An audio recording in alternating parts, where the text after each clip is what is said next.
बातमी आता परभणीमधून आहे। शक्तीपीठ महामार्गाच्या भूसंपादनासाठी शेतजमीन मोजण्यासाठी आलेल्या अधिकाऱ्यांना परभणी तालुक्यातील उखळद बाभळी गावात शेतकऱ्यांनी मोजणी न करू देताच परत पाठवलंय। यावेळी शेतकऱ्यांनी प्रचंड घोषणाबाजी करत जमीन मोजणीसाठी आलेल्या अधिकाऱ्यांना आम्ही आमच्या सुपीक जमिनी कुठल्या ही परिस्थितीत शक्तीपीठ महामार्गासाठी देणार नाही असा लेखी पंचनामा करून शासनाकडे पाठवण्यासाठी भाग पाडला आहे।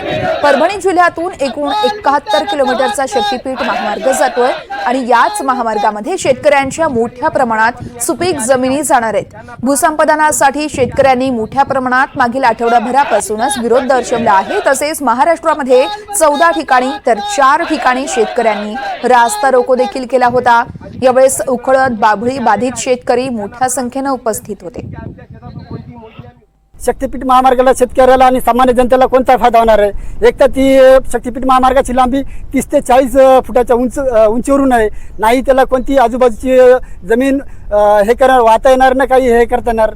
आणि राहिला प्रश्न तुम्ही बोलता भक्ती आणि याचा पर्यटनाचा वाव मिळेल। भक्ती आणि धार्मिक आणि पर्यटन ह्या मुख्यतः वेगवेगळ्या बाजू आहेत, हे बी लक्षात घेऊन घ्यावं।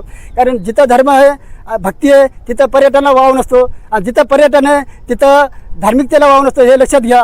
कारण जर करता तुम्हाला धार्मिकतेची भक्तीची खरंच तुम्हाला हे करत असेल, सेवा करत असेल तर हजारो आमचे वारकरी आळंदी ते पंढरपूर, शेगाव ते पंढरपूर पायीपीठ हे करतात आणि शक्तीपीठचा तुम्ही महामार्ग कशासाठी घाट घालतात?